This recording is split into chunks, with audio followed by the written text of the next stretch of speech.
Good morning, नमस्कार दोस्तों। आज तारीख है 2 मई 2020 और आज से जितने भी करंट अफेयर के प्रश्न बन सकते हैं आप इस वीडियो में देखिएगा। और आज की वीडियो का टारगेट रखा दोस्तों हमने 50 लाइक्स का, उससे भी आप पूरा कर देना, ठीक है। अगर आपको वीडियो अच्छी लगी तो चैनल को सब्सक्राइब करना, वीडियो को लाइक करना बिल्कुल भी ना भूलना। और ठीक है दोस्तों, आज जितने भी प्रश्न बहुत ही मोस्ट इंपॉर्टेंट है और मुझे विश्वास है कि सारे के सारे प्रश्न पेपर में अवश्य ही पूछे जाएंगे। तो देखते हैं आज के वीडियो का पहला प्रश्न।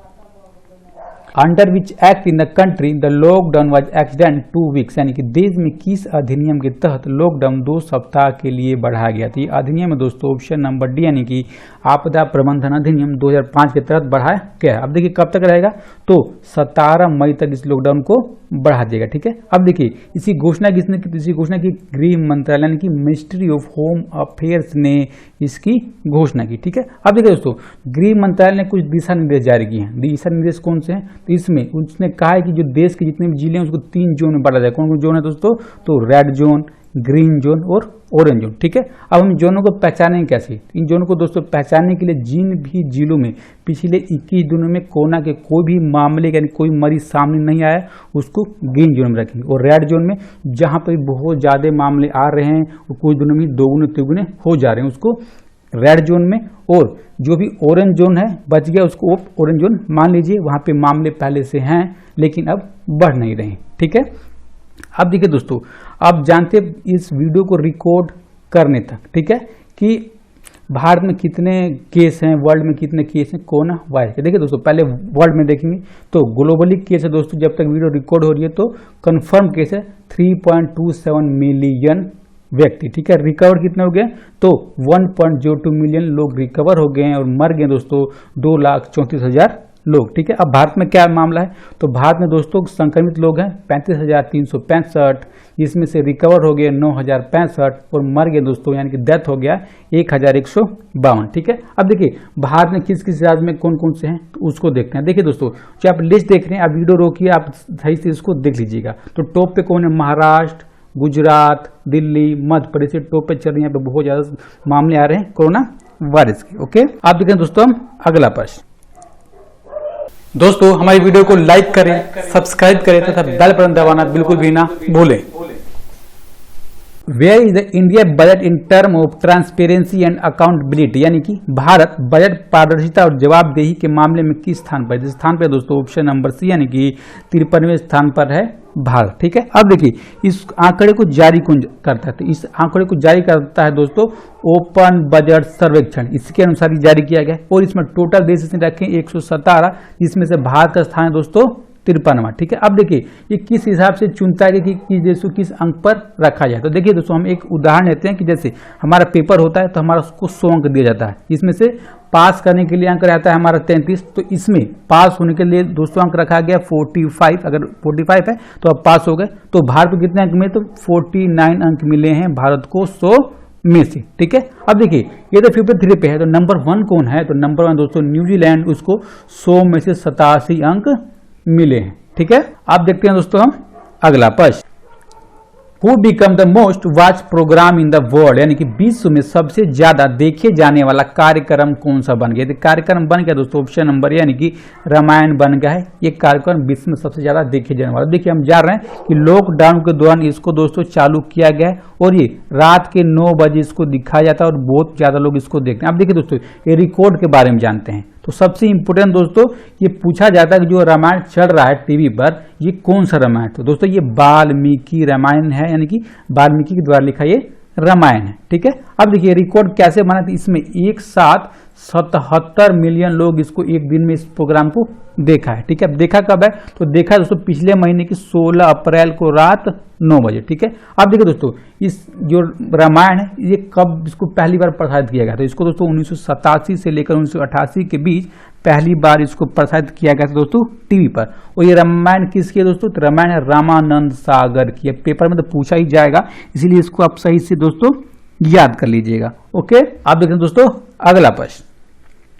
Who recently got a GI tag, यानी कि हाल ही में किसे GI टैग मिला। GI टैग मिला दोस्तों ऑप्शन नंबर डी, यानी कि चाकहाओ और टेराकोटा को। तो देखिए दोस्तों जो चाकहाओ है ये मणिपुर का एक काला चावल है जैसा आप देख रहे हैं, और जो टेराकोटा है दोस्तों ये गोरखपुर में एक मूर्ति बनाने की शैली है, इसके अंदर में मिट्टी की मूर्तियां बनाई जाती हैं। ठीक है, अब देखिए दोस्तों इसके बारे में विस्तृत जानकारी लेते हैं। तो क्या है विस्तृत जानकारी, तो सबसे पहले जानेंगे दोस्तों चाक हाउ के बारे में। तो ये मणिपुर का काला चावल है, इसका उपयोग कम करते हैं, उसका उपयोग करते हैं दोस्तों जैसे में हमारे घर में जब मेहमान आते थे, चाहे शादी विवाह में ज़्यादा अच्छा खर्चा करना होता है तो काफ़ी अच्छी चीज़ बनाई जाती है, तो उसमें इस चावल का उपयोग किया जाता है जो काफ़ी सुगंधित होता है और खाने में बहुत अच्छा लगता है। और इसका दोस्तों जो उपज किया जाता है ये सर्दियों में किया जाता है मणिपुर में। ठीक है, इसको जीआई टैग में रखा गया है, और जीआई टैग में डालने का मतलब ये होता है कि जो इस किस्म होती है इसको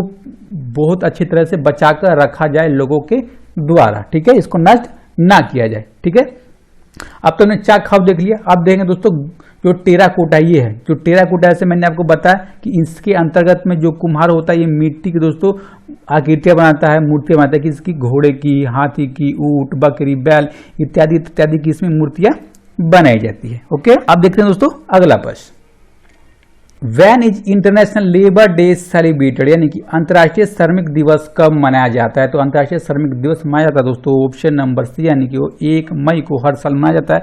और इस दिन यानी कि कल के दिन ही दोस्तों जितने भी हमारे देश के मजदूर हैं उन्होंने ये निर्णय लिया है कि हम उपवास रखेंगे पूरे एक दिन का। क्यों? क्योंकि लॉकडाउन के दौरान उनका काम नहीं चल रहा, उनके पास पैसे नहीं है, इसका उन्होंने ये कदम उठाया। ठीक है दोस्तों, आप जानते हैं इसके बारे में पूरी जानकारी कब से चालू हुआ, क्या हुआ। ठीक है, अब देखिए हम जानते हैं कि बहुत जगहों पर 1 मई को छुट्टी का दिन होता है, सार्वजनिक छुट्टी दे दी जाती है। और सबसे इम्पोर्टेंट कि इसको 1 मई को ही क्यों मनाया जाता है, तो इसलिए मनाया जाता है दोस्तों कि अमेरिका में जो मजदूर थे वो 1886 में वो पीड़ित थे, उनको प्रतिदिन 8 घंटे से ज़्यादा काम कराया जाता था। तो इसको देखते हुए उन्होंने हड़ताल करने का लक्ष्य रखा कि हड़ताल करेंगे, और उन्होंने हड़ताल किया भी।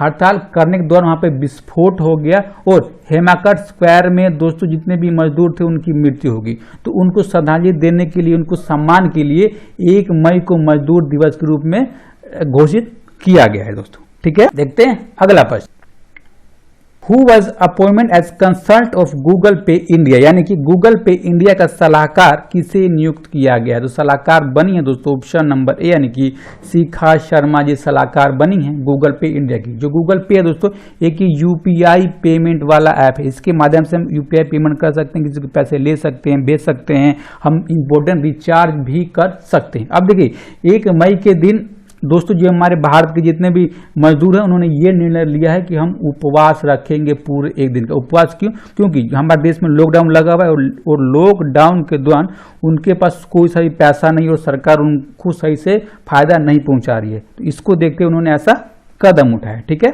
अब देखिए दोस्तों इसके बारे में पूरी जानकारी लेते हैं कि इसकी क्या काम करेंगे। तो देखिए दोस्तों एक गूगल पे ने अपने एक कार्यक्रम लॉन्च किया था, कार्यक्रम का नाम है दोस्तों नियर स्पॉट। कार्यक्रम है क्या? तो इसके माध्यम से दोस्तों जो भी लॉकडाउन के दौरान जितनी भी किराने की दुकानें खुली रहेंगी, ठीक है, उनके स्टोर की पूरी लोकेशन बताने के लिए इसको लॉन्च किया गया था। यानी कि मान लो कि मेरे को खरीदना है तो कहाँ पे किराने की दुकान खुली है, इसमें से मैं देख सकता हूँ, इस लोकेशन को पता कर सकता हूँ। ठीक है, अब इसको सबसे पहली बार लॉन्च कहाँ किया दोस्तों? तो इसको सबसे पहली बार दोस्तों बेंगलोर में लॉन्च किया गया। इसको याद कर लीजिएगा, और जितने भी महानगर है वहाँ पे लॉन्च किया जाएगा धीरे धीरे। तो कहाँ किया जाएगा? तो हैदराबाद, चेन्नई, मुंबई, पुणे, दिल्ली में इसको आगे लॉन्च किया जाएगा गूगल पे की तरफ से। ठीक है दोस्तों, अब देखते हैं नेक्स्ट क्वेश्चन। और जैसे मैंने आपको बताया कि टारगेट है वीडियो का 50 लाइक्स का, उससे भी आप पूरा कर दीजिए। अगर आपको वीडियो अच्छी लग रही हो तो हमारे पास सही लग रहे हो तो चैनल को दोस्तों अब भी सब्सक्राइब कीजिए। ठीक है, और अपनी राय कमेंट बॉक्स में दे दीजिए। ओके, देखते हैं अगला प्रश्न। Who honored Thangjam Dhabali Singh with order of rising sun, यानी कि थंगजाम धबली सिंह को ऑर्डर ऑफ राइजिंग सन से किसने सम्मानित किया?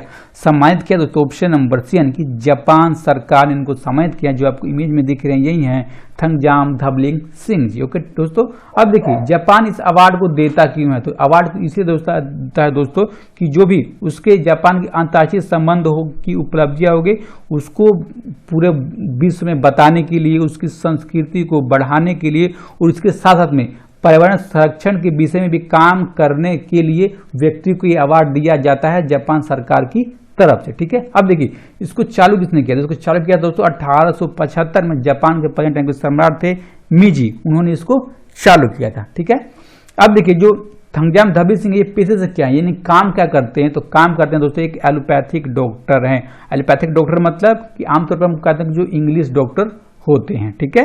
अब देखिए ये संस्थापक के मणिपुर टूरिज्म फोरम के, और इन्होंने एक कार्यक्रम पेश किया था, और इस कार्यक्रम में दोस्तों जापान के दूतावास से कई अधिकारी आए हुए थे, ठीक है। आप देखते हैं दोस्तों अगला प्रश्न, Which state government banned the purchase of government vehicle like cars and jeeps for a year, यानी कि किस राज्य सरकार ने कार और जीप जैसे सरकारी वाहनों की खरीद पर साल भर के लिए बैन लगा दिया। तो बैन लगा दिया तो ऑप्शन नंबर सी यानी कि हरियाणा सरकार ने इस बैन को लगा दिया, ठीक है। अब देखिए ये पारित किसने किया, तो हरियाणा की जो कैबिनेट है उसने इसको पारित किया, ठीक है। अब देखिए इसमें क्या क्या हम खरीद सकते हैं, बैन तो लगा है तो खरीद भी तो कुछ सकते हैं, क्या क्या खरीद सकते हैं, तो खरीद सकते हैं दोस्तों जैसे में बस हो गया, एम्बुलेंस हो गया, अग्निशमन वाहन हो गए, जो मान लो कि जो आपातकालीन सेवा में जो भी वाहन होती है वो हम खरीद सकते हैं, ठीक है। हम क्या खरीद नहीं सकते हैं, तो खरीद नहीं सकते जैसे में हम कार हो गया, जीप हो गया, साइकिल, मोटरसाइकिल, ऐसे चीजें दोस्तों हम खरीद नहीं सकते हैं। अगर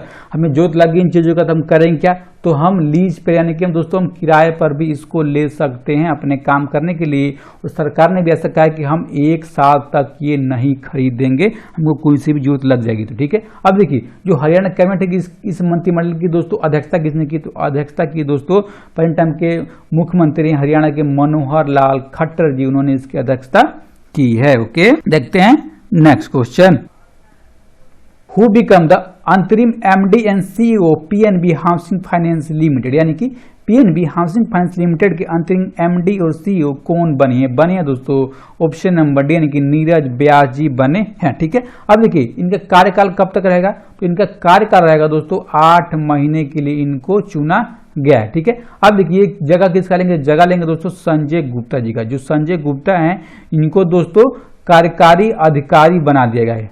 पहले ये क्या थे दोस्तों, तो अंतरिम कार्यकारी अधिकारी थे, अब कार्यकारी अधिकारी बन गए हैं। ओके, देखते हैं दोस्तों नेक्स्ट क्वेश्चन, हु लॉन्च्ड कोविड-19 dashboard Prakriti to see number of corona cases, यानी कि कोरोना मामले की संख्या को देखने के लिए किसने कोविड-19 डैशबोर्ड प्रकृति शुरू किया दोस्तों, ऑप्शन नंबर सी यानी कि आईआईटी दिल्ली ने इसको लॉन्च किया। सबसे इंपॉर्टेंट की प्रश्न पूछा था कि आईआईटी का फुल फॉर्म क्या होता था, इसका फुल फॉर्म होता है दोस्तों Indian institute of technology, Hindi में होता है भारतीय प्रौद्योगिकी संस्थान, ठीक है दोस्तों। अब देखिए जो प्रकृति है इसका फुल फॉर्म क्या है, तो इसका फुल फॉर्म होता है दोस्तों PR reaction and assessment of corona infection and transmission in India. और ये 100% पूछा जाएगा पेपर में, क्योंकि आमतौर पर फुल फॉर्म पूछा जाता है, जो नए मामलों से जुड़े होते हैं उसको तो पूछा ही जाता है, ठीक है दोस्तों।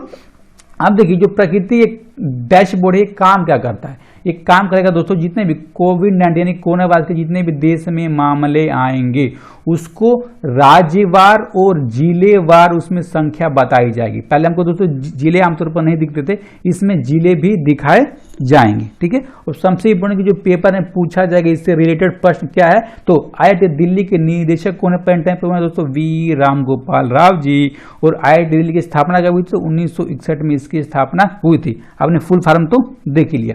अब हम देंगे कल का प्रश्न, तो क्या कल का प्रश्न है, तो who become the new spoke person of the ministry of external affair, यानी कि विदेश मंत्रालय के नए प्रवक्ता कौन बन गए, तो प्रवक्ता कौन बने, तो ऑप्शन नंबर यानी कि अनुराग श्रीवास्तव जी प्रवक्ता बने।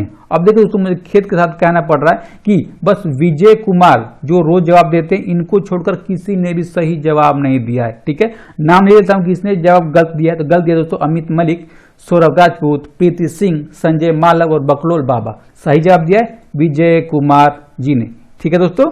अब देखते हैं आज का प्रश्न, इसका जो आपको कमेंट बॉक्स में देना, जितना आपको आता है सारा का सारा दे दीजिएगा, ठीक है दोस्तों। और जैसे मैं रोज कहता हूं कि लॉकडाउन का पालन कर ली और जब तक जरूरत ना हो घर से बाहर ना निकले, यानी कि लेट्स स्टे एट होम, ठीक है दोस्तों।